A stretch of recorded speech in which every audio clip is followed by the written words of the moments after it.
అందరికీ నమస్కారం అండి.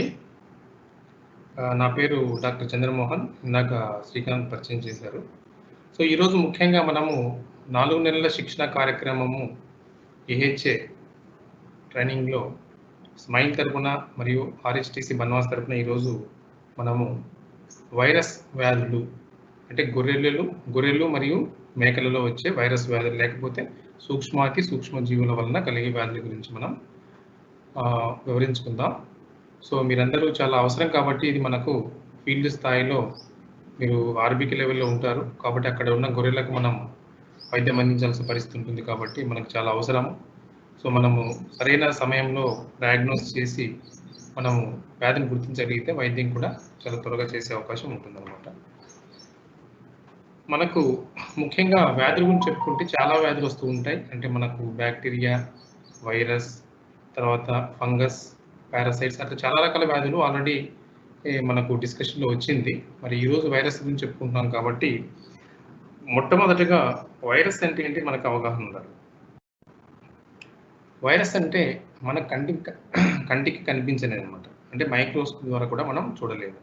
కంటికి కనిపించని వైరస్ అంటే ఇది బేసిక్‌గా లివింగ్ థింగా, నాన్ లివింగ్ థింగ్ అంటే దీంట్లో జీవం ఉందా లేదా అని మనము క్వెషన్ చేసుకుంటే ఇది మనం నాన్ లివింగ్ థింగ్ చెప్పుకుంటాం. అంటే ఇందులో జీవం ఉండదనమాట. ఈ వైరస్ అనేది ఏదైనా శరీరంలోకి ప్రవేశిస్తే తప్ప ఇది మల్టిప్లై అవ్వలేదనమాట. ఇది పెరగలేదు.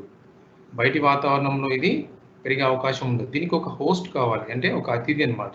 అది పశువు కావచ్చు, మనిషి కావచ్చు, గొర్రె కావచ్చు, ఏదైనా సరే. మనకు ఒక శరీరం దానికి దొరికితే, ఒక సెల్, ఒక కణం దొరికితే తప్ప అదే మల్టిప్లై అయ్యే అవకాశం ఉండదు. మనం చూస్తూ ఉన్నాం కదా!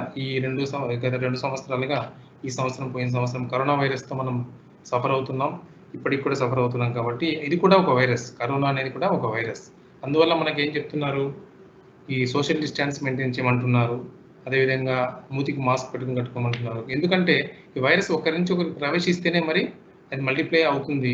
లేదంటే గిన దాని లైఫ్ సైకిల్ ఎండ్ అవుతుందన్నమాట.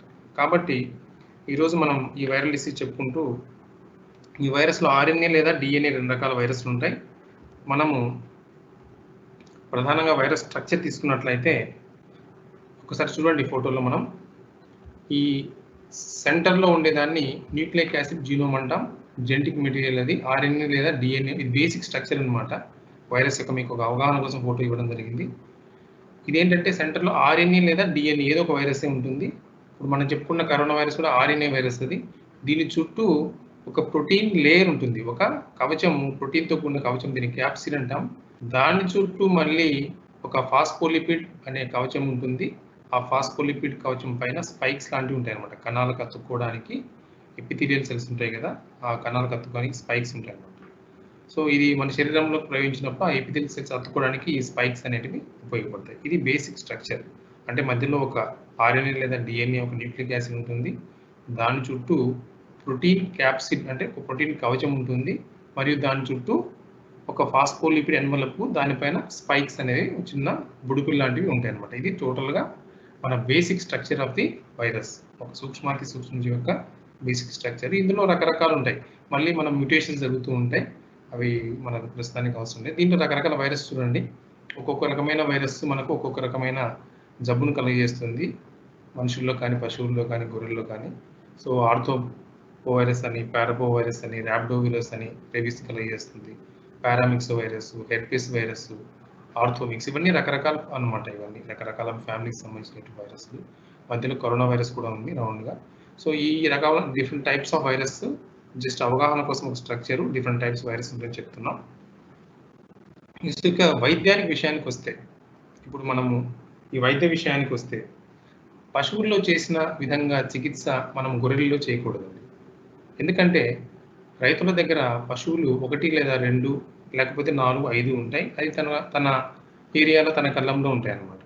ఏదైనా ఒక అంటువ్యాధి సంభవించినప్పుడు ఒక పశువు నుంచి మరొక పశువుకి కానీ, లేకపోతే అదే గ్రామంలో ఉన్న మిగతా పశువులకు సోకడానికి కాస్త టైం తీసుకుంటుంది. ఎందుకంటే అవి జనరల్‌గా కలవవు. కానీ గొర్రెలు అలా కాదు. గొర్రెలు మందల్లో ఉంటాయి. అంటే ఫ్లాక్స్‌లో తిరుగుతా ఉంటాయి. ఒక ఫ్లాక్ మరొక ఫ్లాక్ కూడా కలిసి తిరుగుతూ ఉంటుంది. కానీ ఇటువంటి సందర్భాల్లో మనము ఏదైనా ఒక అంటువ్యాధి సోకినప్పుడు ఏమాత్రం సమయం వృధా చేసినా, లేకపోతే చికిత్సలో మనం నిర్లక్ష్యం చేసినా కూడా అది మంద మొత్తానికి వ్యాపించి గొర్రెల కాపరికి భారీగా నష్టం సంభవించే అవకాశం ఉంది. అదేవిధంగా గొర్రెల మందలో కూడా మరణాలు కూడా అదే విధంగా మనకు సంభవించే అవకాశం ఉంటుంది. అందువల్ల గొర్రెల్లో ఏదైనా వ్యాధులొచ్చి మనం రియాక్షన్ చాలా ఫాస్ట్‌గా ఉండాలి. మీ పనిచేసే ఆర్‌బీకే సెంటర్స్‌లో, గ్రామాలలో కూడా మనం ఆ గొర్రెల కాపరులకు అందుబాటులో ఉండి, మనం అక్కడ ఏ వైరస్ వ్యాధి గానీ, బ్యాక్టీరియా వ్యాధి ఏదొచ్చినా సరే ఇమ్మీడియేట్‌గా మనం అందుబాటులో ఉండి చికిత్స చేసే పరిస్థితి ఉండాలన్నమాట. ఈ వైరల్ వ్యాధుల విషయానికొస్తే గొర్రెల్లో మనము షీప్ పాక్స్ లేదా మశూచి లేదా బొబ్బ వ్యాధి అని పిలుస్తాం. గొర్రెల్లో వస్తూ ఉంటుంది. ఇది మీరు కూడా చాలా గ్రామాల నుంచి వచ్చినవారు కాబట్టి మీకు కూడా కొంత అవగాహన ఉంటుంది. అదేవిధంగా మరి మేకల్లో వస్తే దీన్ని గోట్ పాక్స్ అని పిలుస్తాం. అంటే గొర్రెల్లో షీప్ పాక్స్ అని, మేకల్లో గోట్ పాక్స్ అని పిలుస్తూ ఉంటాం. తర్వాత మరి గొర్రెల్లో ఇంకా వచ్చేదేంటంటే పీపీఆర్ అని ఒకటి, బ్లూ టంగ్ లేదా నీలి నాలుక వ్యాధి మరియు రేబీస్ అని, తర్వాత ఫుట్ అండ్ మౌత్ డిసీజ్ అంటే గాలికుంటు. ఇవన్నీ వైరస్ సంబంధించిన వ్యాధులు. లేకపోతే ఓఆర్ఎఫ్ అని ఇంకో వ్యాధి కూడా ఉంది. మనం ఒకటి తర్వాత కూడా చూసుకుంటూ వెళ్దాం. సో ప్రధానంగా మనం మశూచి లేదా బొబ్బ వ్యాధి లేదా షీప్ పాక్స్ అని అంటుంటారు దీన్ని. ఇది గొర్రెలలో చాలా వేగంగా వ్యాపిస్తుందండి. అందువల్ల దీన్ని ఏమన్నారంటే తీవ్రమైన అంటువ్యాధి అన్నారు. తీవ్రమైన అంటువ్యాధి అంటే ఏంటంటే చాలా వేగంగా వ్యాపిస్తుందన్నమాట. మనం ఈరోజు ఒక మందలో ఒక ఫార్మర్ వచ్చి మనకు, సార్ మా మందలో ఒక 4 గొర్రెలకు, 5 గొర్రెలకు ఇట్లా బొబ్బ కనిపించిందని చెప్తేనే వెంటనే అదే విధంగా అదే ఊర్లో ఉన్న అన్ని మందలు కూడా రేపు ఎన్నికల్లో వ్యాపించేస్తుంది. అంత ఫాస్ట్‌గా వ్యాపిస్తుంది. అదేవిధంగా మరణాలు కూడా చాలా ఎక్కువగా ఉంటాయి. మరణాలు చాలా ఎక్కువగా ఉంటాయి. ఫస్ట్ మనము దీన్ని గుర్తించలేము ఫస్ట్ డే. ఎందుకంటే ఈ ఫస్ట్ డే మనకు ఈ బొబ్బలేం కనపడవు. మనకి ఏదైనా మనం గొర్రెను చూసినప్పుడు గానీ, మేకను చూసినప్పుడు మొదటి రోజు మనకి ఎటువంటి బొబ్బలు గానీ కనపడవనమాట. జస్ట్ టెంపరేచర్ మాత్రమే హై టెంపరేచర్ 104-106 టెంపరేచర్ జ్వరం మనకు కనిపిస్తుంది గొర్రెల్లో. చాలా నాలుక పట్టుకుంటే వేడికి కాలిపోతూ ఉంటుంది. అటువంటి సందర్భంలో మనం ఆ నెక్స్ట్ డే కానీ అవతల రోజు కానీ మనకు ఈ బొబ్బలనేవి కనిపించడం మొదలవుతుందనమాట. ఇది ప్రధానంగా ఎలా వ్యాపిస్తుందంటే మనకు తెలుసు అంటువ్యాధి దాని వాటర్ ద్వారా గానీ, గాలి ద్వారా గానీ వ్యాపిస్తూ ఉంటుంది. అదేవిధంగా బొబ్బలు పగిలి దాని నుంచి స్రావాలు వస్తాయి కదా! ఆ స్రావాలు మరొక గొర్రెకు అంటుకోవడము, లేకపోతే నీరు తాగేటప్పుడు నీళ్ళలో కలవడము, మేత తినేటప్పుడు ఆ గడ్డికి అంటుకోవడం అదే స్రావం. ఇంకో గొర్రె వచ్చి దాన్ని మేయడం. ఈ విధంగా ఒక గొర్రె నుంచి మరొక చాలా ఈజీగా, ఫాస్ట్‌గా వ్యాపిస్తుందనమాట. ఇంకో పాయింట్ ఏంటంటే మనకి అన్ని వయస్సుల జీవాలకు సోకుతుంది. ఇందులో చిన్న గొర్రె, పెద్ద గొర్రె అని ఏం లేదు. అన్ని గొర్రెలకు కూడా మనకు ఈ వ్యాధి సోకుతుంది. ఇందాక చెప్పినట్టు చూసాను కదా 106 ఫారెన్‌హీట్ ఉంటుంది టెంపరేచర్.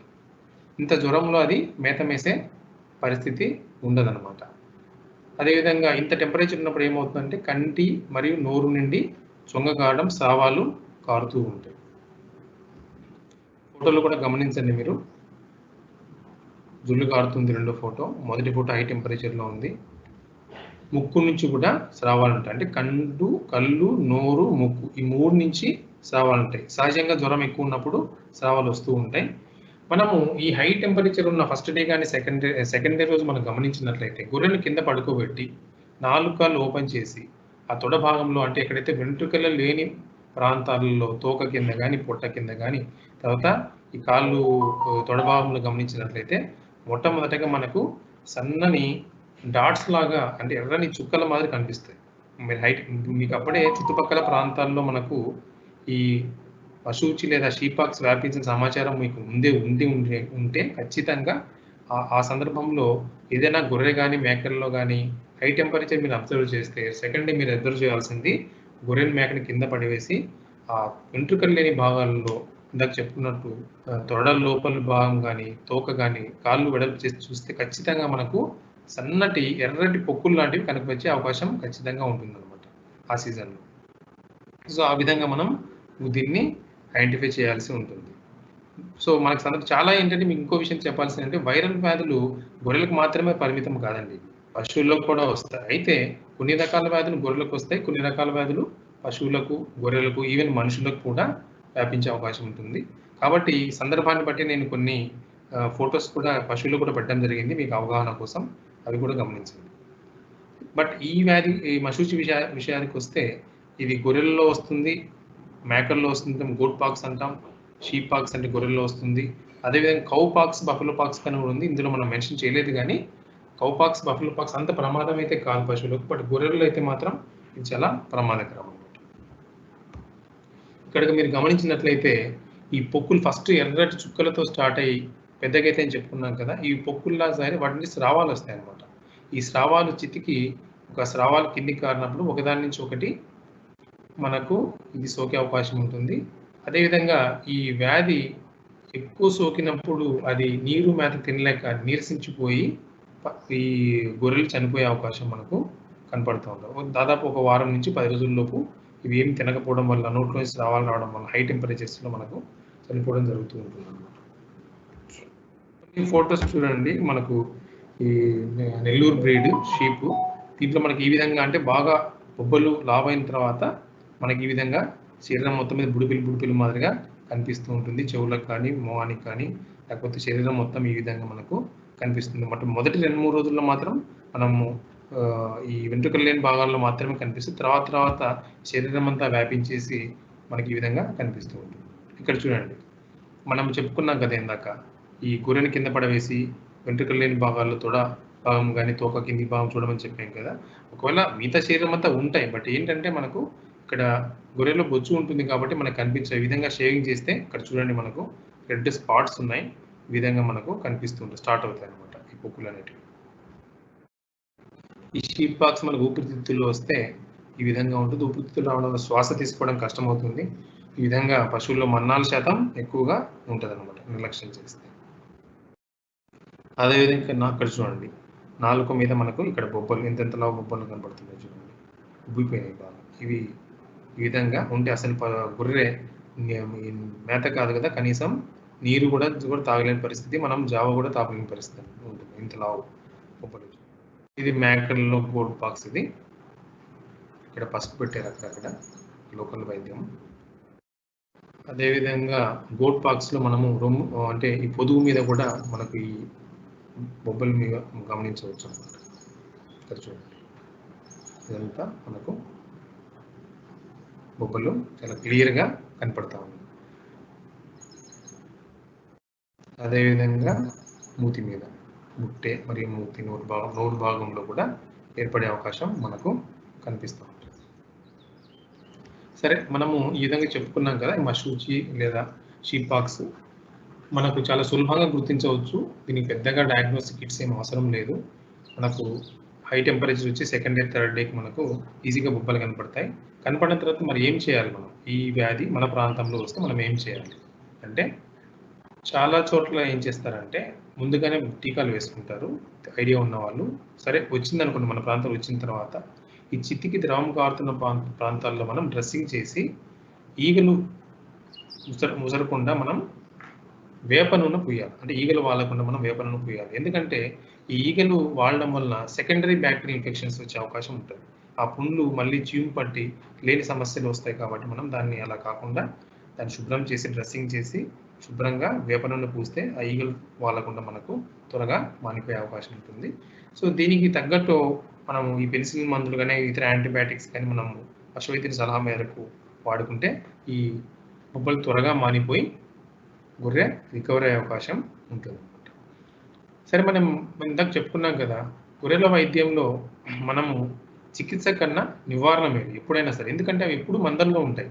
ఒకసారి మనకు వ్యాధి వచ్చిందంటే 1-2కి రావు.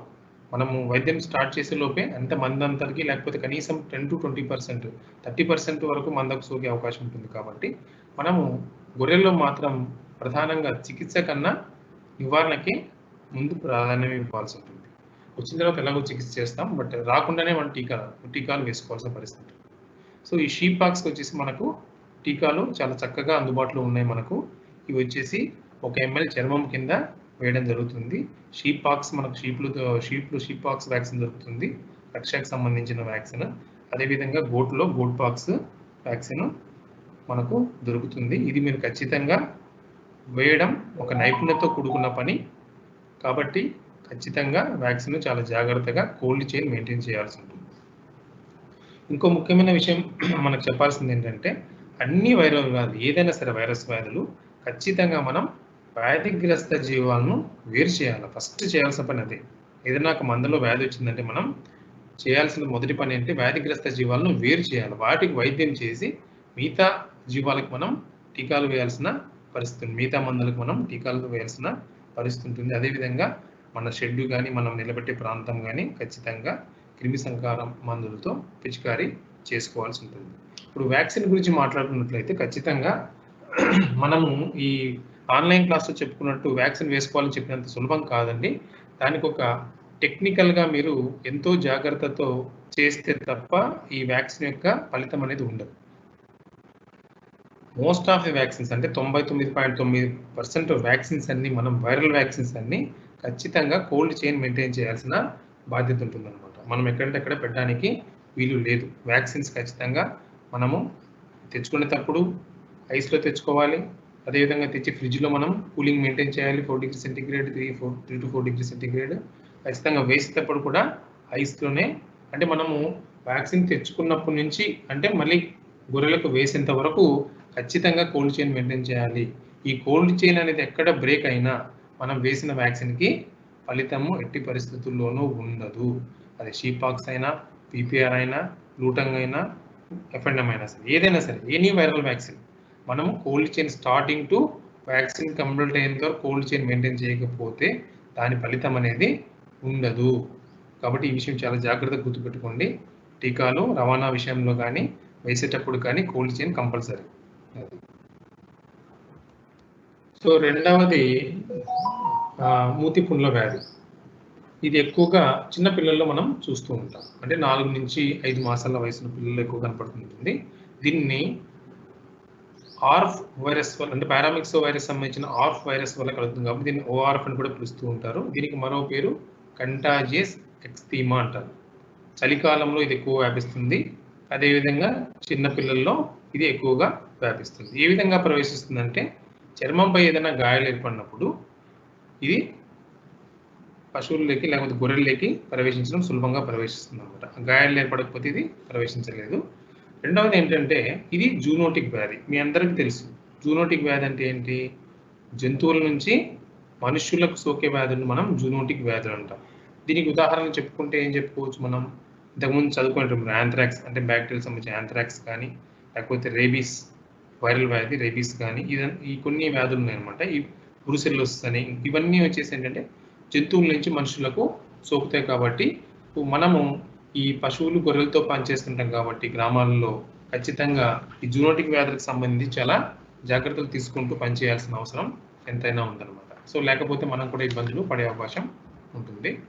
సో ఇందాక చెప్పుకున్నట్టు మనం ఈ ముక్కు రంధ్రాల చుట్టూ ఎర్రగా పొక్కులు ఏర్పడతాయి. ఈ వైరస్ ఆర్ఫ్ వైరస్ సోకిన గొర్రెలు కానీ మేకల్లో కానీ ఈ పొక్కులు ఏమవుతాయంటే డ్యామేజ్ అయిన ఊడిపోయి అక్కడి నుంచి రక్తం కారడం మనం చూస్తూ ఉండొచ్చు. అదేవిధంగా పెదవులు కూడా ఆ పొక్కులు మాడిపోయి నల్లగా మారుతాయి అన్నమాట.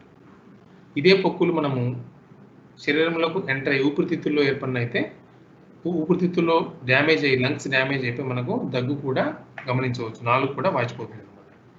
అదేవిధంగా పొదుగు పైన మనకు ఇక్కడ చూడండి ఫోటోలో, పొదుగు పైన మనకు ఈ పొక్కులు ఏర్పడితే ఈ పిల్లలు పాలు తాగలేక నొప్పికి పాలు ఇవ్వకుండా ఉండడం వల్ల ఈ పాలు తాగలేక మరణించడం జరుగుతుంది అనమాట. చికిత్స యాజ్ యూజువల్ మనకు ఒకటే స్టేట్మెంట్, వైరల్ వ్యాధికి మనకు చికిత్స ఉండదు. అది కరోనా అయినా లేకపోతే మనం ఇప్పుడు చెప్పుకున్న వైరస్లు ఏవైనా సరే దీనికి చికిత్స అనేది ఉండదన్నమాట. ఎంతసేపు ఉన్నా మనము ఇమ్యూనిటీ పెంచుకొని వీటి ద్వారా మనం పోరాడాల్సింది తప్ప దీనికి చికిత్స అనేది ఉండదు. ఏదైనా చికిత్స చేస్తున్నాము మనము అంటే ఓన్లీ సెకండరీ బ్యాక్టీరియల్ ఇన్ఫెక్షన్ రాకుండా ఆపడానికి. ఎక్కడైనా సరే వైరల్ వ్యాధికి ఆటోమేటిక్ ఇమ్యూనిటీ ఉంటుంది, దాని ద్వారానే మనం పశువు కోలుకుంటుంది తప్ప మనం సెకండరీ బ్యాక్టీరియల్ ఇన్ఫెక్షన్ కంట్రోల్ చేయడానికి మనం వైద్యం చేస్తాం తప్ప వైరస్కి అయితే మనం వైద్యం చేసే పరిస్థితి ఉండదు.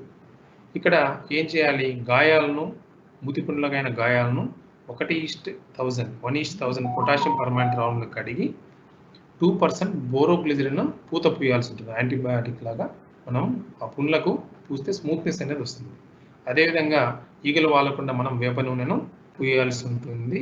ఈ పరిస్థితుల్లో ఆ పుండ్లు నోట్లో ఎక్కువగా ఉంటాయి కాబట్టి అవి తినలేవు, తాగలేవు. కాబట్టి అంబలి కానీ, అంటే రాగి అంబలి కానీ, జావా కానీ, జొన్న జావా కానీ ఇవంటివి మనం చేసి తాగించకపోతే గొర్రె నీరసించిపోయి మరణించే అవకాశం ఉంటుందన్నమాట. అదేవిధంగా మనం ఇందాక చెప్పుకున్నట్టు సెకండరీ బ్యాక్టీరియల్ ఇన్ఫెక్షన్. ఏ వైరస్ సోకినా ఎక్కడైనా సరే సెకండరీ బ్యాక్టీరియల్ ఇన్ఫెక్షన్‌కి అవకాశం ఉంటుంది కాబట్టి, మనం ఖచ్చితంగా యాంటీబయాటిక్ మరియు ఆ నొప్పి నివారణ మందులు అంటే మూతి మీద పుండ్లు ఉంటాయి కదా! ఆ నొప్పి నివారణ మందులు మనం 3-5 రోజులు పశువైద్యుని సలహా మేరకు వాడాల్సి ఉంటుందన్నమాట. ఇందులో కూడా నివారణలో మనం ప్రధానంగా ఇక్కడ వ్యాక్సిన్ లేకపోయినా మనం నివారణ ప్రధానంగా ఫస్ట్ వచ్చిన వాడు సెపరేట్ చేసి వైద్యం చేసుకోవాలి. అంతేగాని మనం కలిపి ఎప్పుడు చేయకూడదు. అంటువ్యాధుల విషయంలో మనము ఖచ్చితంగా వచ్చిన పశువులని గానీ, జీవాలను గానీ ముందు సెపరేట్ చేసి ఆ జీవాలకు మాత్రం వైద్యం చేసుకోవాలి. లేకపోతే మిగతా వాటికి వ్యాపించే అవకాశం ఉంటుందన్నమాట. అదేవిధంగా షెడ్ కూడా మనం క్లీన్ చేసుకొని పిరసాలతో కానీ ఇతర క్రిమిసంహారక మందులతో మనం క్లీన్ చేసుకొని శుభ్రం చేసుకోవాలి. ఇప్పుడు 2 వ్యాధులు చెప్పుకున్నాం మనం. ఒకటి షీప్ పాక్స్, 2 ఆర్ఫ్ వైరస్ మూతిపుండ్ల వ్యాధి. మూడవది గాలికుంటు వ్యాధి. ఇది చాలా ప్రధానమైన వ్యాధి, అందరికీ తెలిసిన వ్యాధి అండి ఇది. పశువుల్లో కూడా మనం చాలా ఎక్కువగా చూస్తుంటాం. చాలా ముఖ్యమైన వ్యాధి. దీనికి సంబంధించిన టీకాలు కూడా అందుబాటులో ఉన్నాయి. అదేవిధంగా మనకు ఈ సెంట్రల్ గవర్నమెంట్ ప్రోగ్రామ్ కూడా పెట్టి ఇది ప్రతి పశువుకు ఇందులో వ్యాక్సిన్ చేయాలని చెప్పి ప్రోగ్రామ్ పెట్టడం జరిగిందన్నమాట. ఎందుకంటే ఈ వ్యాధి వల్ల మన దేశానికి జీడీపీలో కూడా నష్టం జరుగుతుంది. జీడీపీ అంటే ఏంటంటే మనం ఎక్స్పోర్ట్ చేస్తుంటాం. మన మాంసాన్ని కానీ మిగతా ఎక్స్పోర్ట్ చేసినప్పుడు ఈ గాలికుంటు వ్యాధి ఉంటే మాత్రం అవతల దేశాలు మనకు ఎక్స్పోర్ట్స్‌ను అలౌ చేయవు. దీనివల్ల మన విదేశీ మారక ద్రవ్యం నష్టపోతాం కాబట్టి ఈ గాలికుంటు వ్యాధికి అంత ఇంపార్టెంట్ ఏంటంటే అదేవిధంగా ఈ గాలికుంటు వ్యాధిలో మనకు పెద్దగా పశువులు చనిపోయినప్పటికీ చిన్న పశువులు చనిపోతాయి. నష్టం ఎక్కువగా ఉంటుంది రైతులకు. ఈ గాలికుంటు వ్యాధి ప్రధాన కారకం ఏంటంటే పికార్నో వైరస్ అనే వ్యాధి. పికార్నో వైరస్ అనే వైరస్ వల్ల ఈ వ్యాధి వస్తుంది. ఇందులో రకరకాల టైప్స్ ఉన్నాయి. ఓ అని, ఏ, సి, ఏసియా, ఎస్ఏటి 1, 2, 3 ఇవన్నీ స్ట్రైన్స్ అనమాట. Different strains.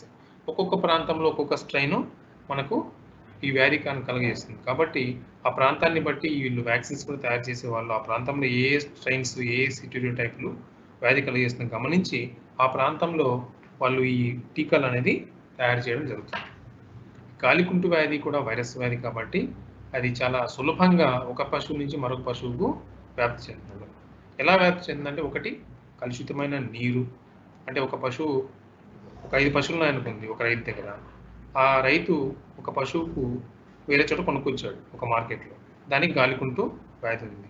ఆ కొనుక్కొచ్చిన పశువును తన ఇంట్లో పెట్టేశాడు.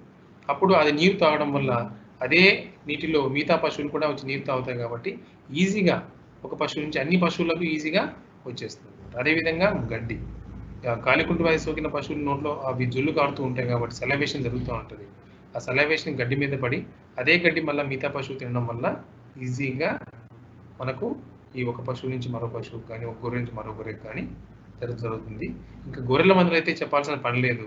గాలికుంటు వ్యాధి సోకితే అవి మేత మేసుకుంటూ వెళ్తూ ఉంటాయి. అలా పచ్చిగడ్డిని మిగతా గొర్రెలు కూడా వెనక వేస్తూ ఉంటాయి. జుల్లు కారుస్తూ పోతుంటే ఆ గడ్డి మీద పడి ఉంటుంది. వెనకొచ్చిన గొర్రె మేస్తూ ఉంటుంది. అది కూడా ఈజీగా ఈ వ్యాధికి తోడ్పడే అవకాశం ఉంటుంది.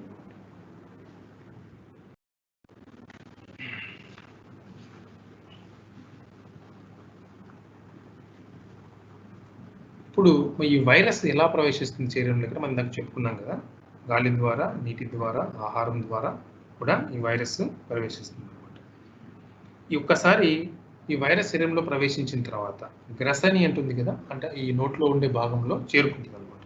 అక్కడ ఎపిథీలియల్ సెల్స్ అంటే పైన ఉన్న మొదటి లేయర్లో చేరుకుంటుంది.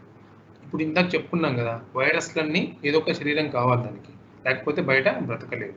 ఇప్పుడు ఏం చేస్తాయి ఆ వైరస్ ఆ గ్రసని భాగంలో ఉండే ఎపిథీలియల్ సెల్స్ పైన ఉన్న కణాలు ఎపిథీలియల్ కణాలలోకి చేరుకుంటాయి అన్నమాట. చేరుకొని అక్కడ ఆ కణద్రవ్యం ఆ కణంలో ఉన్న కణద్రవ్యం ఉంటుంది కదా, ఆ సైటోప్లాజం అంటాం, అందులోకి చేరి మల్టిప్లై అవుతాయి. అంటే 1, 10, 10, 100, 100, 1000 అవుతాయి అన్నమాట. అలా అయిన తర్వాత అక్కడి నుంచి ఆ ప్రాంతం నుంచి రక్తము మరియు లింఫ్ ద్వారా అవి వివిధ భాగాలకు చేరుకుంటాయి. అంటే ఒక్కొక్క వైరస్ని బట్టి ఇప్పుడు ఇక్కడ మనం గాలికుంటు వైరస్ కాబట్టి ఇదేం చేస్తుందంటే ఫస్ట్ నోట్లోకి చేరుకుందనుకోండి, అక్కడి నుంచి డెవలప్ అయిన తర్వాత లింఫ్ రక్తం ద్వారా ఎక్కడికి చేరుకుంటాయి, కాలిగిట్టలు మరియు నోరు ఆ ప్రాంతంలో చేరుకొని అక్కడ లక్షణాలను కలుగజేస్తాయి అన్నమాట. సో ఇక్కడ ప్రధానంగా ఇంకో పాయింట్ చెప్పడం మర్చిపోయాను మీకు. గాలికుంట అనేది ఓన్లీ గిట్టలు ఉన్న పశువులకు మాత్రమే వస్తుంది. ఫుట్ అండ్ మౌత్ అంటే ఆ 2 గిట్టలు చీలి ఉంటాయి కదా, ఆ ఉన్న పశువులకు మాత్రమే, ఒక గిట్ట ఉన్న వాటికి ఇది రాదనమాట. అదేవిధంగా ఈ విధంగా చేరుకున్న తర్వాత అది కలుగజేస్తుంది. తీవ్రమైన జ్వరము ఎప్పుడు వస్తుందంటే మనకు ఇంక్యుబేషన్ పీరియడ్ ఉంటుంది. ఇందాక చెప్పుకున్నాం కదా, వైరస్ లోపలికి ఎంటర్ అయిన తర్వాత అక్కడి నుంచి వివిధ భాగాలకు చేరుకోవడానికి మల్టిప్లై అయ్యి కొంత టైం పడుతుంది. అంటే ఒక వారం కానీ 6 నుంచి 9 రోజులు. దీన్ని మనం ఇంక్యుబేషన్ పీరియడ్ అంటాం. ఇంక్యుబేషన్ పీరియడ్ తర్వాత మనకు తీవ్రమైన జ్వరం వస్తుంది. అంటే అప్పటికే వైరస్ శాతము చాలా పెరిగిపోయి ఉంటుంది అనమాట. అది మల్టిప్లై అయిపోయి ఉంటుంది బాడీలో.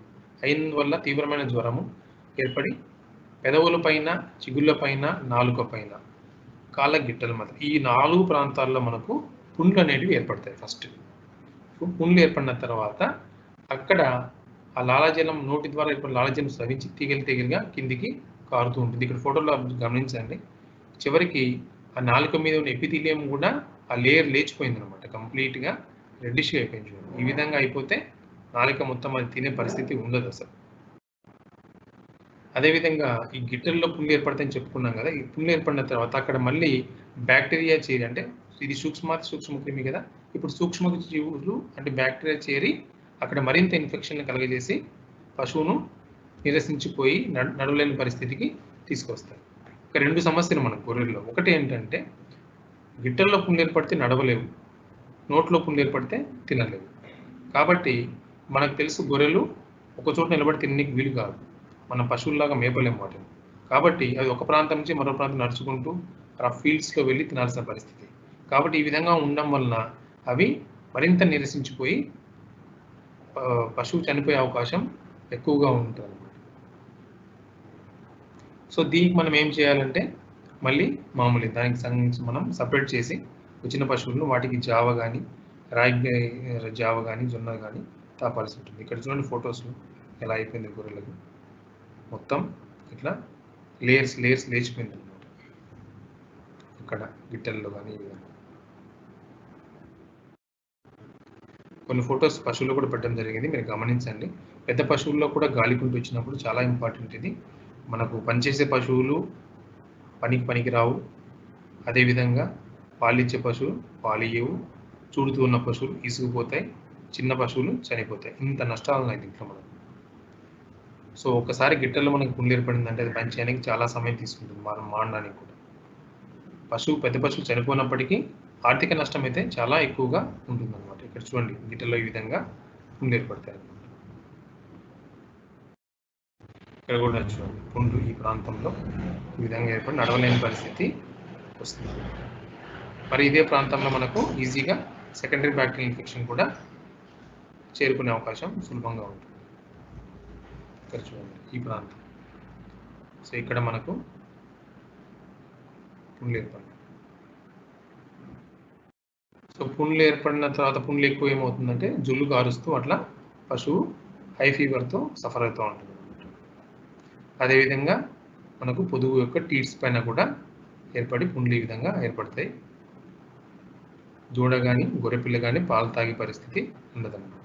ఇక్కడ చూడండి చివరి భాగం మొత్తం ఊడిపోయింది, నాలుకకి చివరి భాగం మొత్తం డ్యామేజ్ అయింది. ఈ విధంగా మనం గుర్తుపట్టాలి. గాలి గిట్టెలలో పుండ్లు మరియు నాలుక మీద ఈ విధంగా మొత్తం లేయర్స్ లేచిపోయిందంటే మనం గాలికుంట అనేది గమనించి వెంటనే మనం సపరేట్ చేయాలి. ఆ పశువుని సపరేట్ చేసేసి వైద్యం చేసి మిగతా వాటికి సోకకుండా టీకాలు వేసుకోవాల్సిన బాధ్యత ఉంటుంది. ఇక్కడ చూడండి ఇప్పుడు ఇంకో సమస్య ఏంటంటే గాలికుంట మనకి ఇది చిన్న పిల్లల్లో మరియు దూడలలో ఊపిరితిత్తులకు కూడా సోకుతుంది అనమాట. అది ఊపిరితిత్తుల్లో ఎప్పుడైతే సోకి అక్కడ మనకు పుండ్లు ఏర్పడినాయో ఆటోమేటిక్గా మనకు శ్వాస తీసుకోవడం కష్టమవుతుంది. మరణాలు కూడా చాలా ఎక్కువగా సంభవిస్తూ ఉంటాయి. మరొక ఫోటో గొర్రెల గిట్ట చూడండి ఇక్కడ ఎట్లా అయిపోయింది ఈ ప్రాంతం.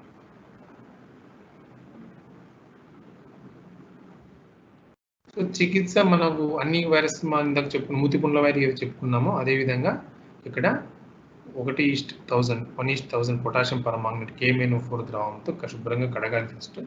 తర్వాత బోరోగ్లిజరిన్ 2% పూత పోయాల్సి ఉంటుంది.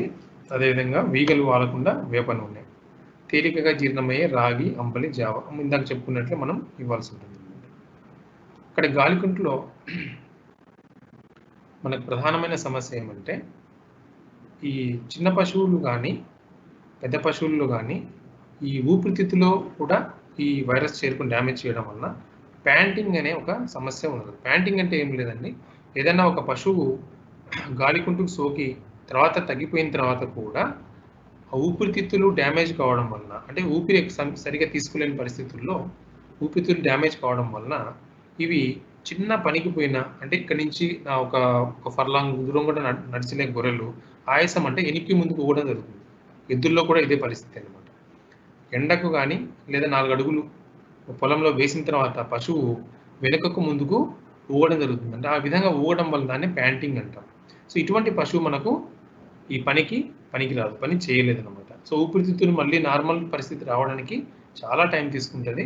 కాబట్టి మనం ముందు జాగ్రత్త చర్యగా గాలికుంటు టీకాలు ఖచ్చితంగా ప్రతి పశువుకు, ప్రతి గొర్రెకు వేసుకొని తీరాలి. చాలామంది రైతుల్లో అవగాహన లేదు, మనం చెప్పినా వినడం లేదు. వాళ్ళకు మీరు అవేర్నెస్ కల్పించాలి. ఎందుకంటే గాలికుంటు వ్యాధి వస్తే చాలా తీవ్రమైన అంటువ్యాధి అది. అది పాలు తగ్గిపోతాయి. అదేవిధంగా పశువులు ఈనిన పశువులు ఈసుకుపోతాయి అన్నమాట హై టెంపరేచర్స్ వల్ల.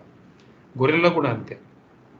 గాలికుంటు వచ్చింది అంటే మనం ఆ మందలో దాదాపు చూడితో ఉన్న గొర్రెలను కనీసం చాలా వరకు ఈసుకుపోవడం జరుగుతుంది అనమాట. ఈ విధంగా గొర్రెల కాపులు కానీ రైతు సోదరులు కానీ నష్టపోవడం జరుగుతుంది. కాబట్టి మనం ఖచ్చితంగా ప్రతి రైతుకు, ప్రతి గొర్రెకు మనం ఈ వ్యాక్సిన్ను అందించాల్సి ఉంటుంది. ప్రభుత్వం కూడా మనకు గాలికుంటు టీకాలు ఉచితంగా మనకు సఫిషియెంట్గా ఎంత కావాల్సినంత ఇస్తుంది. కాబట్టి అన్ని పశువులకు ఇస్తుంది అనమాట. ప్రతి ఒక్కరూ మీరు మీ పరిధిలో ఉన్న ఆర్బిక పరిధి గ్రామాలకు ప్రతి రైతుకు మనం గాలికుంటు టీకాలు వేసి వాళ్ళలో అవగాహన తీసుకురావాల్సిన అవసరం ఉంది. ఇక్కడ ఇంకోటి ఏంటంటే మన గ్రామంలో ఈ గాలికుంటు వచ్చిందనుకోండి, సరే మన గ్రామంలో గాలికుంటు రాని పశువులకు వ్యాక్సిన్ వేసుకుంటాం. అదేవిధంగా చుట్టుపక్కల 3 నుంచి 5 కిలోమీటర్లు దూరంలో ఉన్న పశువులకు మరియు జీవాలకు అన్నిటికీ కూడా మనం వ్యాక్సిన్ వేయాల్సి ఉంది. దీన్ని రింగ్ వ్యాక్సినేషన్ అంటాం. అంటే అక్కడ వచ్చినా రాకుండా మనం వెంటనే వేయగలిగితే ఆ వ్యాధిని మనం కంట్రోల్ చేసిన వాళ్ళం అవుతాం. అదేవిధంగా ఎక్కడైతే షెడ్లో మనకు ఉందో అక్కడ క్రిమి సంహారక ద్రావణాలతో మనం శుభ్రం చేసుకోవాల్సి ఉంటుంది. ఇది గాలికుంటు చాలా ఇంపార్టెంట్ అండి. ప్రతి 6 మంత్స్కి ఒకసారి వేసుకోవాలి వ్యాక్సిన్. ఎప్పుడు వేసుకోవాలంటే ప్రతి 6 నెలలకు ఒకసారి ఖచ్చితంగా వ్యాక్సిన్ వేసుకోవాలి. ప్రతి పశువుకు వేయాలి. మీరు రికార్డ్ చేయాలి, అప్లోడ్ చేయాలి. ఇది మాత్రం ఎట్టి పరిస్థితుల్లో నిర్లక్ష్యం చేయొద్దు గాలికుంటు వ్యాధి గురించి. ఇది మనం ఇప్పటిదాకా చెప్పుకున్న వ్యాధులు ఏంటంటే, ఫస్ట్ మశూచి వ్యాధి చెప్పుకున్నాం, ఆర్ఫ్ వైరస్ చెప్పుకున్నాం, మూడవది గాలికుంటు చెప్పుకున్నాం, నాలుగవది గొర్రెల్లో ముఖ్యమైన వ్యాధి నీలినాలుక వ్యాధి. ఇది ఎప్పుడు వస్తుంది ఎక్కువగా ఈ నీలినాలుక వ్యాధి అంటే ఆగస్టు, సెప్టెంబర్. ఎందుకు ఆగస్టు, సెప్టెంబర్లోనే వస్తుంది? ఈ మిగతా రోజులు ఎందుకు రాదంటే ఆ సమయంలో మాత్రం మనకు ఈ కులికాయిడస్ దోమలు ఎక్కువగా, తర్వాత పిడుదులు, ఆర్నిథోడోరస్ అనే పిడుదులు, దోమలు ఎక్కువగా ప్రవేశించేది ఆగస్ట్, సెప్టెంబర్లో. కాబట్టి వర్షాలు వచ్చిన తర్వాత ఆ సమయంలో మనకు ఈ నీలినాలుక లేదా బ్లూటంగ్, మరొక పేర్లు అంటే దీనికి మూతివాపు, సోర్మజులు, పూతరోగం అని కూడా పిలుస్తూ ఉంటారు. ఈ వ్యాధి మేకల కన్నా గొర్రెలు ఎక్కువగా వస్తూ ఉంటుంది. ఆగస్ట్, సెప్టెంబర్ నెలలు ఎక్కువగా వస్తుంది. మేకల కన్నా గొర్రెలు ఎక్కువగా వస్తుంది. ఈ దోమలు ఎక్కువగా ఉండడం వలన ఆ ప్రాంతంలో మనకు ఈ నీలినాలుక వ్యాధిని గమనిస్తామన్నమాట. ఒకప్పుడు దీనికి టీకాలు లేవు. ఇప్పుడు టీకాలు కూడా మనకు బ్లూటంగ్ వైరస్కు టీకాలు కూడా వచ్చి అందుబాటులో ఉన్నాయి. కాబట్టి మనం టీకాలు వేసుకునే అవకాశం ఉంది. ఈ వ్యాధిలో మనం ఎలా గుర్తుపట్టాలి? మన ప్రాంతంలో ఈ నీలినాలుక వ్యాధి వచ్చింది, మనం సార్ అన్నీ చెప్తున్నాడు, అన్నిటికీ నోట్లో పుండ్లు లేకపోతే గిట్టల్లో అవి వస్తున్నాయి, అన్నిటి మూతి పుండ్లు అంటే చెప్పండి, ఎలా గుర్తుపట్టాలి ఒక వ్యాధి నుంచి మరొక వ్యాధి కంటే? ఈ నీలినాలుక వ్యాధి వచ్చిన గొర్రెల్లో మొట్టమొదట మనం ఫస్ట్ సోకిన అంటే టెంపరేచర్ ఎలాగ ఉంటుంది అనుకోండి, 104 నుంచి 106 డిగ్రీలు. మనం మొట్టమొదటి లక్షణం మనము ఫిజికల్గా చూసినప్పుడు గమనించిందంటే మొహం మొత్తం వాచిపోయి ఉంటుంది. ఫస్ట్ సిమ్టమ్ అండి. నీలినాలుకలో మనం గుర్తుపట్టాల్సింది, మనం చెప్పినట్టు నీలినాలుకలో నీలం కలర్ మారుతుంది, ఉబ్బుతుంది, అవన్నీ ఓకే తర్వాత వస్తాయి.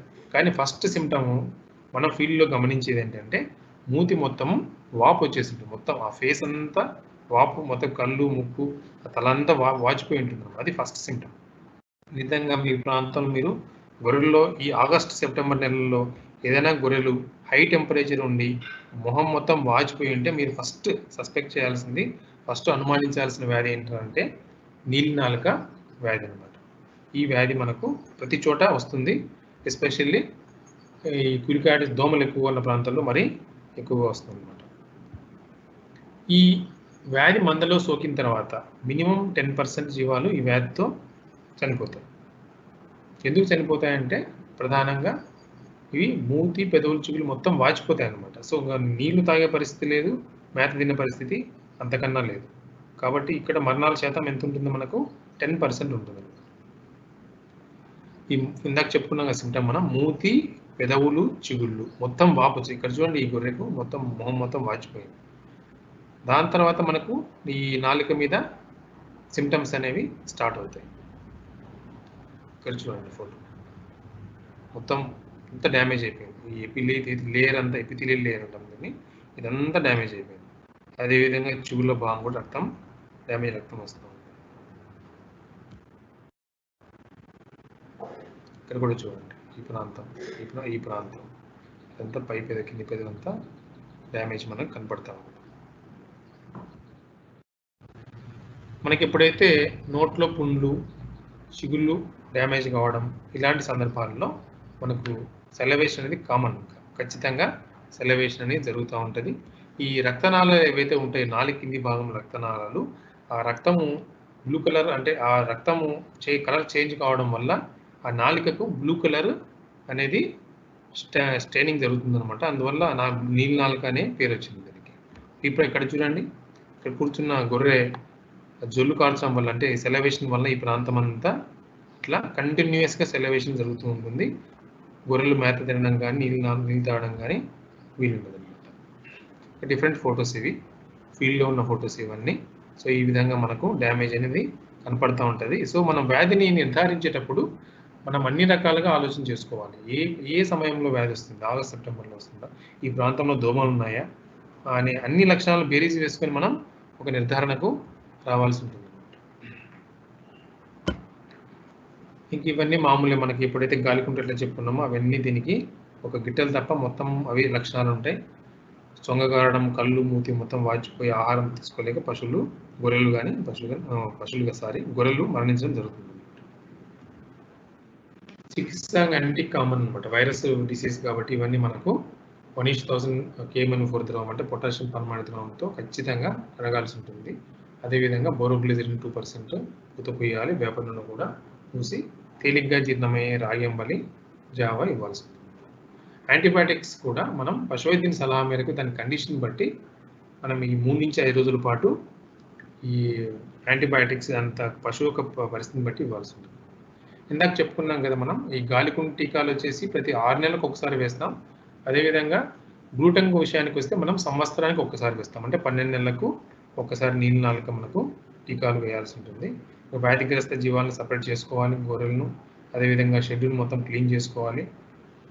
ఈ రింగ్ వ్యాక్సినేషన్ కూడా మనం 3 నుంచి 5 కిలోమీటర్ దూరం ఉన్న, అంటే ఇప్పుడు మన గ్రామంలో ఈ నీలి నాలుక వ్యాధి వచ్చినప్పుడు ఖచ్చితంగా చుట్టుపక్కల 3-4 గ్రామాలు ఏవైతే 5 కిలోమీటర్ల పరిధిలో ఉన్న అన్నింటికి మనం మన సోదరులకు ఉంటారు కదా, ఆర్బీకేలు కానీ, మీ పరిధిలో ఉన్న లేకపోతే పక్క పరిధిలో ఉన్న వాళ్ళకి సమాచారం ఇచ్చి, ఆ పశువైద్యునికి సమాచారం ఇచ్చి అతని సలహా మేరకు అన్ని గొర్రెలకు మనం కంపల్సరీగా వాళ్ళకు అవగాహన కల్పించి టీకాలు వేయడం జరుగుతుంది.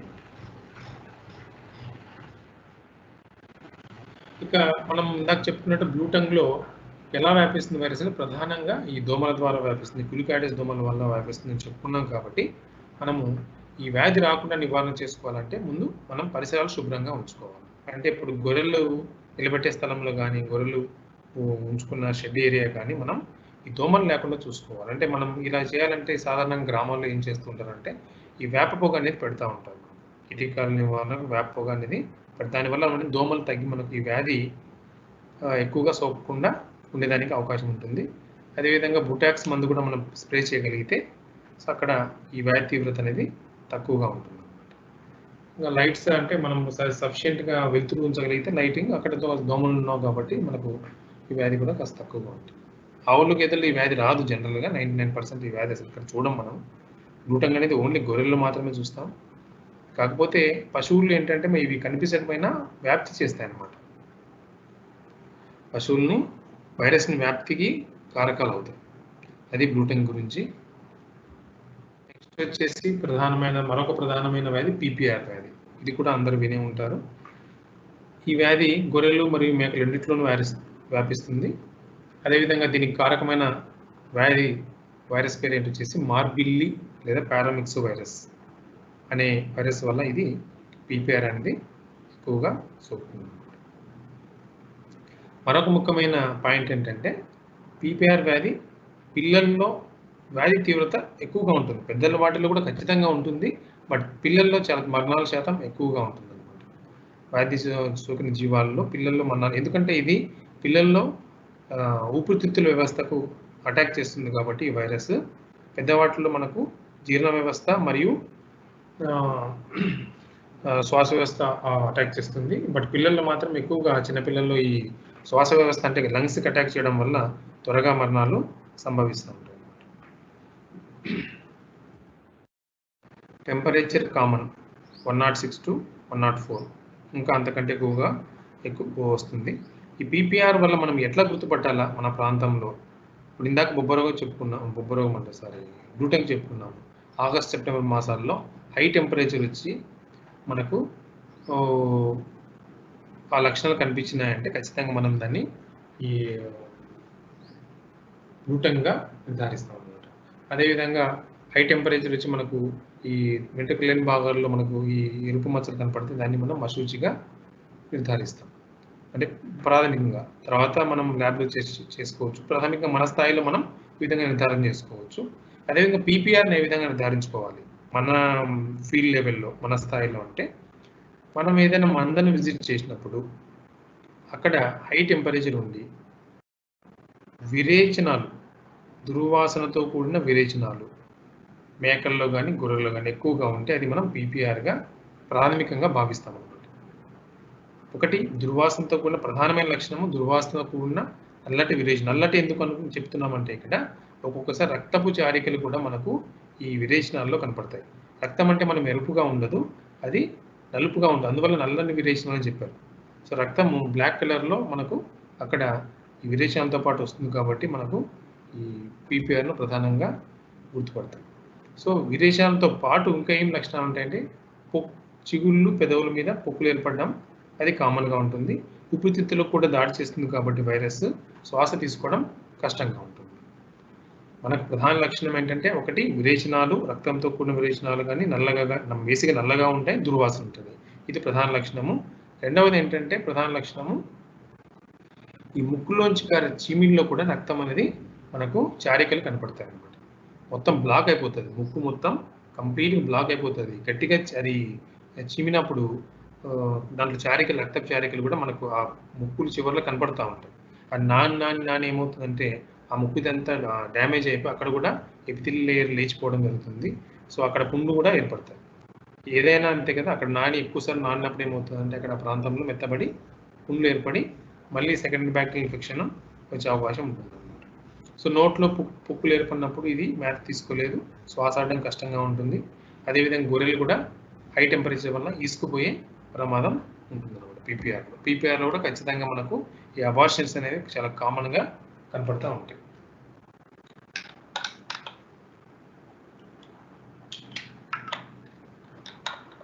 చికిత్స విషయానికి వస్తే ఈ పీపీఆర్లో మనము చికిత్స కన్నా ప్రధానంగా ఈ టీకాలపైన దృష్టి పెట్టడం జరగాల్సి ఉంటుంది. ఎందుకంటే పీపీఆర్ వ్యాక్సిన్ అవైలబుల్గా ఉంది కాబట్టి సీజన్కు ముందే మనము మన ప్రాంతంలో గొర్రెలకు కానీ మేకని పీపీఆర్ వ్యాక్సిన్ వేయగలిగితే మనకు ఆ సమస్య అనేది రాకుండా ఉంటుంది. నేను మళ్ళీ చెప్తున్నాను, అన్ని వైరల్ వ్యాక్సిన్స్ ఇవన్నీ. సో వీటికి ఖచ్చితంగా కోల్డ్ చైన్ అనేది ప్రధానము. కోల్డ్ చైన్ లేకపోతే మనం వ్యాక్సిన్ వేసినా మళ్ళీ వృధాగా అవుతుంది, ఆ వ్యాధి మళ్ళీ వస్తుంది. చాలా చోట్ల నేను గమనించిన గ్రామాల్లో. సో మన సిబ్బంది ఏం చేస్తారంటే కోల్డ్ చైన్ సరిగా నిర్లక్ష్యం చేయడం వల్ల వ్యాక్సిన్ అయితే వేస్తాం, కానీ మళ్ళీ గొర్రెల కాపర్లు మళ్ళీ వచ్చేసారి మీరు వ్యాక్సిన్ వేసినారు, మళ్ళీ మనకు ఈ పీపీఆర్ వ్యాధి లేకపోతే ఇంకో వ్యాధి ఏదో వచ్చిందని చెప్తారు. అంటే మనం ప్రాపర్గా ఈ కోల్డ్ చైన్ మెయింటైన్ చేయడం వల్ల ఇంత సమస్య అనమాట. సో ఇది ప్రతి ఒక్కరు ఏహెచ్ఏ సోదరులు మీరు ఖచ్చితంగా కోల్డ్ చైన్ పాటించాలి. ఏ మాత్రం నిర్లక్ష్యం తగదనమాట. సో ఈ వచ్చిన మనము జీవాలను ఏం చేయాలి, పీపీఆర్ సోకిన జీవాలను మనం సపరేట్ చేసుకోవాలి. వాటికి యాంటీబయాటిక్, అనాల్జెసిక్స్ అంటే నొప్పి నివారణ, పొక్కులు ఏర్పంటాయి కదా, నొప్పి నివారణ మందులతో పాటు దీనికి విరేచనాలు ఉంటాయి కాబట్టి మనం ఖచ్చితంగా యాంటీ డయేరియల్స్ అనమాట, ఈ సల్ఫా డ్రగ్స్ కానీ ఇలాంటివి మనం విరేచనాలు కూడా ఆపాలి. లేకపోతే విరేచనాలు ఎక్కువ కావడం వల్ల ఈ గొర్రెలు నీరసించిపోయి త్వరగా చనిపోయే అవకాశం ఉంటుంది. ఒక పక్క మేత తినలేదు, నీళ్లు తాగలేదు, పుండ్లు ఏర్పడడం వల్ల, రెండవది విరేచనాలు. సో చాలా త్వరగా పశువులు, గొర్రెలు చనిపోతూ ఉంటాయి అన్నమాట. కాబట్టి మనం యాంటీబయాటిక్స్ వాడుతూ దానికి తగ్గ ఆహారాన్ని అందించాలి. ఎప్పుడు వేయాలి టీకాలు అంటే మనం ప్రధానంగా డిసెంబర్ మరియు జనవరి మాసాలలో వేసుకోవాలన్నమాట. ఈ టీకాలను పాకలను కూడా క్రిస్టాలతో శుభ్రపరచుకోవాలి. చివరిగా వైరస్ వ్యాధి ఏంటి అంటే మనకు పిచ్చి కుక్క వ్యాధి లేదా రేబీస్ వ్యాధి. ఈ పశువుల్లో కూడా వస్తుంది, బట్ గొర్రెల్లో కూడా వస్తుంది అనమాట. సో దీనికి ఎందుకు ఎంత ఇంపార్టెన్స్ ఉంది ఈ రేబీస్ వ్యాధికి అంటే మనకు ప్రధానంగా ఇది ఒక జూనోటిక్ వ్యాధి. జూనోటిక్ వ్యాధి ఇంతకుముందు కూడా మనం చెప్పుకున్నాం. జూనోటిక్ వ్యాధి అంటే ఏంటి, పశువుల నుంచి మనుషులకు సోకే వాటిని జూనోటిక్ వ్యాధి అంటే. మనం ప్రధానంగా ఫీల్డ్లో పనిచేస్తుంటాం కాబట్టి మనం కూడా దీనికి ఇబ్బంది పడుతూ ఉంటాం. కాబట్టి మీరు బ్రూసెల్లోసిస్ కానీ, ఆంథ్రాక్స్ కానీ, రేబీస్ కానీ, ఇంకా మిగతా ఈవెన్ కొన్ని వ్యాధులు ఉన్నాయి. మన ప్రధానంగా ఇవి ఇప్పుడు ఆర్ఫ్ వైరస్ కూడా అంతే, అది కూడా జూనోటిక్ వ్యాధి. సో కొన్ని రకాల వ్యాధులు ఇవన్నీ మనకు సోకకుండా మనం జాగ్రత్త పడాల్సి ఉంటుంది. సో బ్రూసెల్లోసిస్ విషయంలో మీకు తెలుసు, ఆల్రెడీ చదివింటారు. వితౌట్ గ్లోవ్స్ మా ఎట్టి పరిస్థితుల్లో ఏ చేసినా అంటే ఈసుకుపోయిన పశువుకు ఏ చేసినా ఈజీగా మనకు సోకే విధంగా ఉంటుంది అన్నమాట. ఈ పిచ్చి కుక్క లేదా రేబీస్ వ్యాధి విషయానికి వస్తే ఇది కూడా ఒక వైరస్ వ్యాధి. లిస్సా వైరస్ అనే వైరస్ వలన మనకు సోకుతుంది. ఇక్కడ మనము 100% అంటే 100% ప్రాణాంతకం చెప్పుకున్నాం. ఎందుకంటే దీనికి చికిత్స అనేది లేదా కంప్లీట్గా చికిత్స దీనికి లేదు.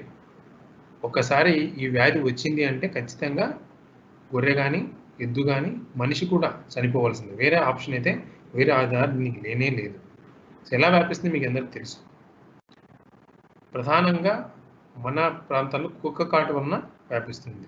సో చాలా చోట్ల గొర్రెలు పోతూ ఉంటాయి. అక్కడ ఏదైనా పిచ్చి కుక్క ఉందంటే, అంటే రెబీస్ సోకిన పిచ్చి కుక్క ఏదైనా ఉందంటే, ఆ ప్రాంతంలో గొర్రెను కొరికిందంటే మనకు ఈజీగా గొర్రె ఈ రెబీస్ బారిన పడే అవకాశం ఉంటుంది.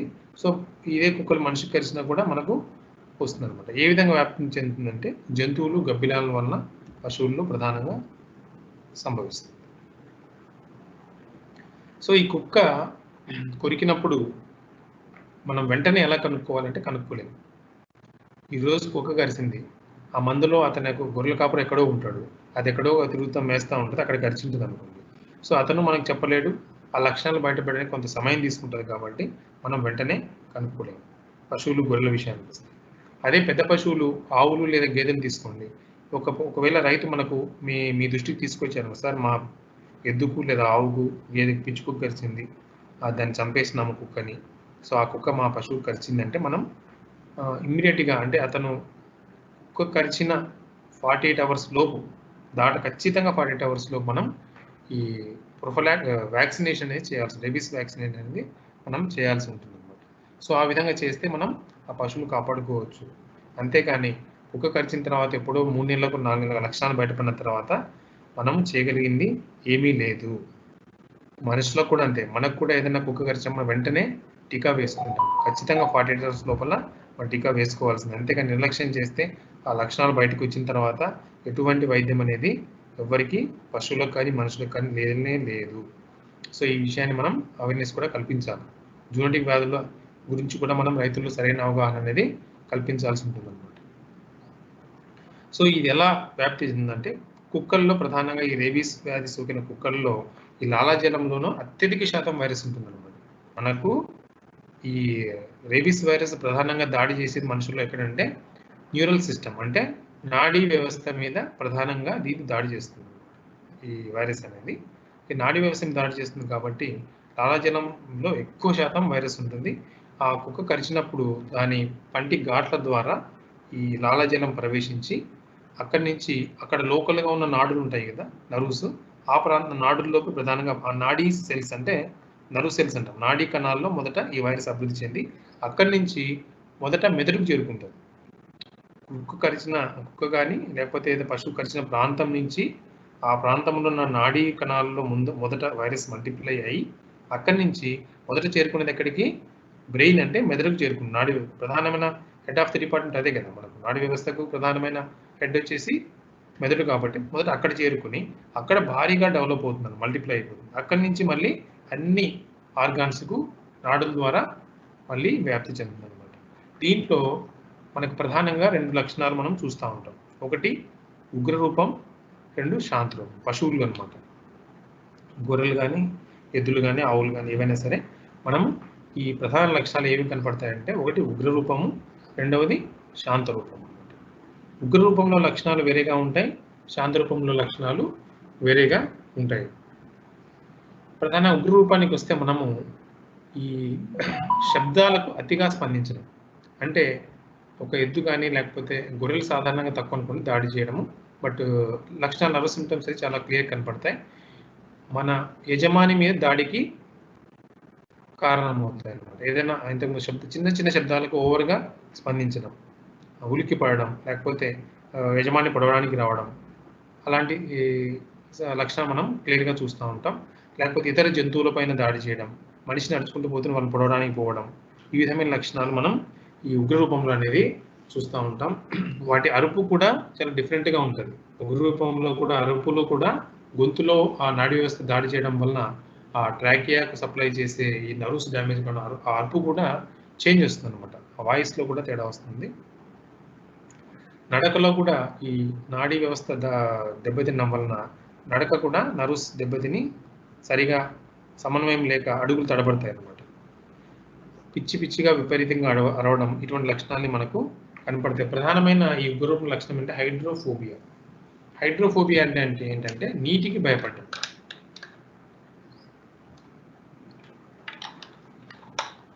సో నీరు చూస్తే నీరు తాగవు, నీరు ముట్టుకోవు.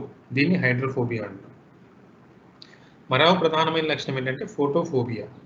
అంటే కాంతికి, లైటింగ్కు కూడా అవి అక్కడ చేరుకోవాలంటే భయపడతాయి. లైటింగ్ దూరంగా చీకట్లో ఉండడానికి ప్రాధాన్యం ఇస్తాయి. గొర్రెలు కానీ, ఎద్దులు కానీ, పశువులు కానీ, మనుషులు కూడా అంతే అండి.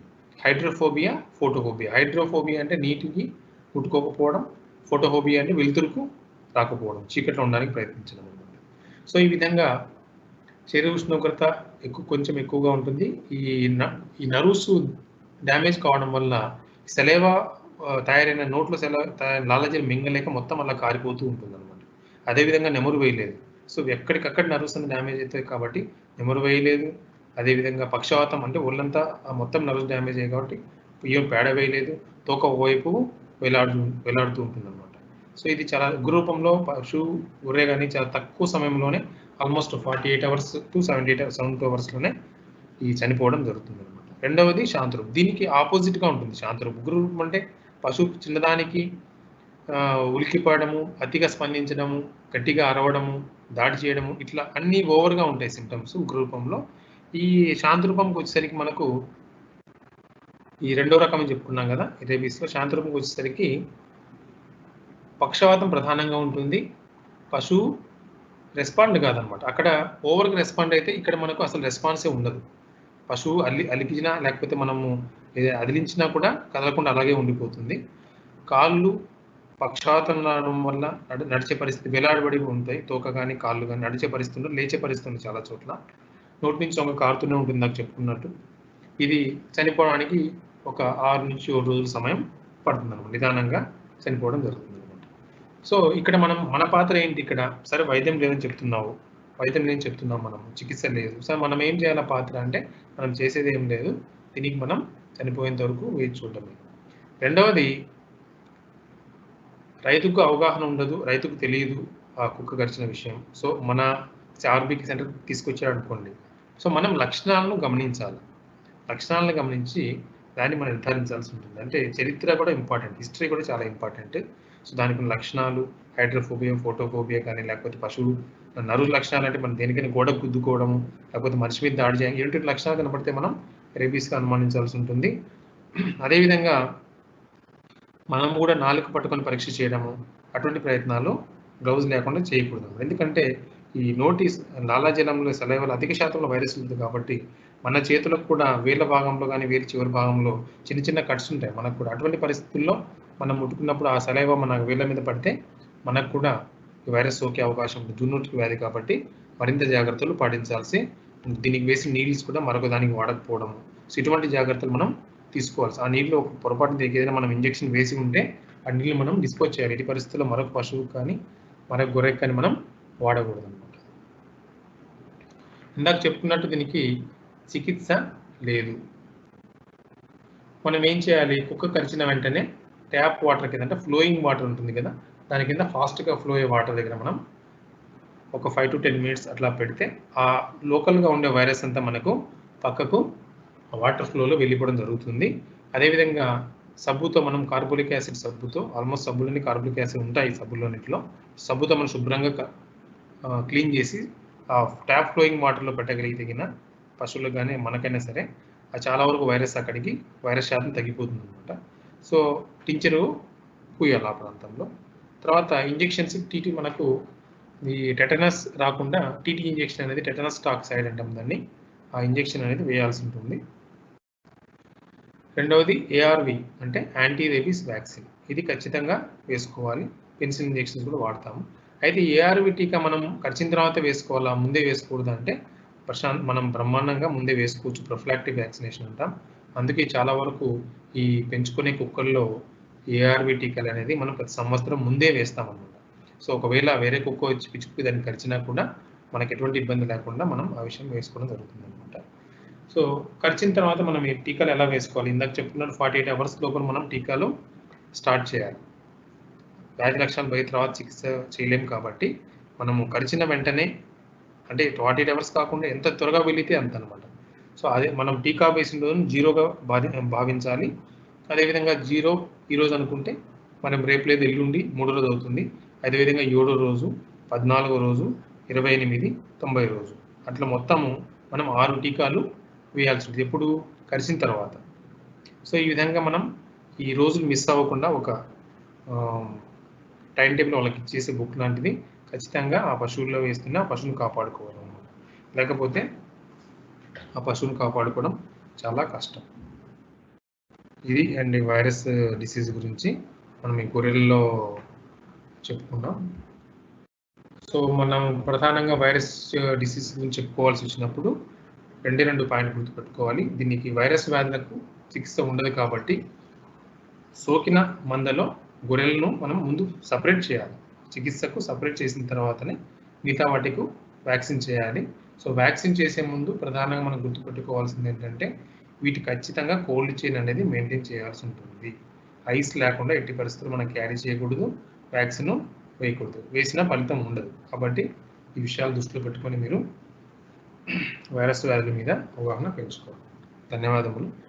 సార్ గోట్ పాక్స్ వ్యాక్సిన్ అందుబాటులో లేని ఎడల మేకలకు షీప్ పాక్స్ వ్యాక్సిన్ వేయొచ్చా అని అడుగుతున్నారు సార్.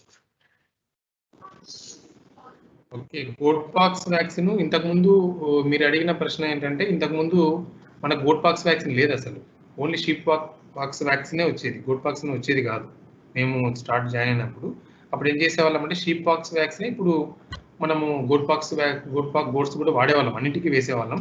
బట్ ఇప్పుడు సపరేట్గా గోట్ పాక్స్ వ్యాక్సిన్ వచ్చింది కాబట్టి దానికి సంబంధించిన స్ట్రెయిన్స్ అందుబాటులో దానివల్ల వైరస్ ఉంటుంది కాబట్టి మనకు ఖచ్చితంగా గోట్ పాక్స్ వ్యాక్సిన్ తెప్పించి వేయాల్సి ఉంటుంది. మరీ దొరకని పరిస్థితుల్లో you can go for sheep pox vaccine. Sir Butox animal బాడీకి అప్లై చేయొచ్చా అని అడుగుతున్నాను సార్. బ్యూటాక్స్ అనేది అనిమల్ బాడీకి అప్లై చేయవచ్చు, బట్ చేసేటప్పుడు కొన్ని జాగ్రత్తలు తీసుకోవాలి. చాలా చోట్ల ఇంతకుముందు మనకు స్కీమ్ వచ్చేది, ఆ బ్యూటాక్స్ స్ప్రే అని సపరేట్గా ప్రతి గ్రామంలో చేసేవాళ్ళం అనమాట. ఏంటంటే పెద్ద పశువులకు చేసే ముందు, అదేవిధంగా ఈ గొర్రెలకు సాధ్యం కాదు. ఎందుకంటే అవి డిప్పింగ్ చేస్తారు, గొర్రెలు ప్రధానంగా డిప్పింగ్ చేస్తారు. పెద్ద పశువుల్లో వచ్చేసి మనం ఏం చేస్తామంటే స్ప్రే చేస్తాం. స్ప్రే చేసేటప్పుడు మూతికి నాక్కోకుండా, శరీరం మీద నాక్కోకుండా మనం మూతికి చిక్కం పెట్టిన తర్వాత మనం స్ప్రే చేయడం, తర్వాత అదేవిధంగా ఎండకు ఉంచడం జరుగుతుంది, తర్వాత వాష్ చేయడం. సార్ కొన్ని వైరస్లు బ్యాక్టీరియాలు కొన్ని స్పీసీస్ కి మాత్రమే పరిమితమై ఉంటాయి, ఎందుకని అని అడుగుతున్నాను సార్. గొర్రెల్లో వచ్చే వ్యాధులు పశువుల్లో రావా అని అడుగుతున్నారు సార్. ఇప్పుడు ఉదాహరణకి మనం మొదట చెప్పుకున్నాం. వైరల్ వ్యాధులు కొన్నిటికి పరిమితమైతే అంటే కొన్ని జీవాలకు మాత్రమే వస్తాయి. ఉదాహరణకు బ్లూటంగ్ తీసుకోండి. బ్లూటంగ్ అనేది ఓన్లీ గొర్రెలకు, మేకలకు మాత్రమే వస్తుంది. పశువులకు రాదు. అదేవిధంగా గాలికుంటు విషయానికొస్తే మనకు పశువుల్లో వస్తుంది. గొర్రెల్లో కూడా వస్తుంది. సో, వైరస్ యొక్క స్ట్రెయిన్ ప్రభావము, దాని యొక్క రియాక్షన్ బట్టి లేకపోతే ఆ శరీర తత్వాన్ని బట్టి ఆ విధంగా కొన్ని రకాల వైరస్ కొన్ని జబ్బులకొస్తాయి. వాటికి ఉన్న జీనోమ్ స్ట్రక్చర్స్ వాటి డిపెండ్స్ అయి ఉంటాయి.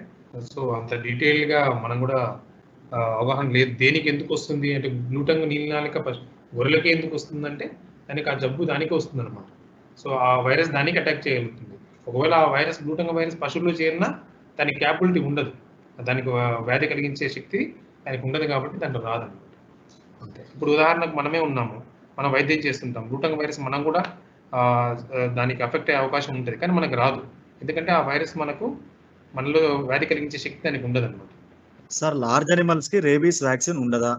ప్రీ బైట్ వ్యాక్సినేషన్ గా రేబీస్ వ్యాక్సిన్ వేయొచ్చా అని అడుగుతున్నారు సార్. పోస్ట్ బైట్ కాకుండా ప్రీ బైట్. వేసుకోవచ్చు. కాకపోతే చాలా మంది రైతులు ఖరీదుతో కూడుకున్న వ్యవహారం ముందుకు రారు కానీ, ఖచ్చితంగా మనం కూడా వేసుకోవచ్చు. కుక్కలకు వేసుకోవచ్చు. పశువులకు అన్నిటికి వేసుకోవచ్చు. ఎటువంటి ఇబ్బంది లేదు. ప్రీ బైట్, పోస్ట్ బైట్ వేసుకోవచ్చు. పోస్ట్ బైట్ అంటే మనం 6 వ్యాక్సిన్‌లు చెప్పుకున్నాం కదా! 0, 3, 7, 14, 28, 7, 90 అని. సో, ఆ వ్యాక్సిన్స్ అన్ని పోస్ట్ బైట్ తర్వాత వేసుకుంటాం.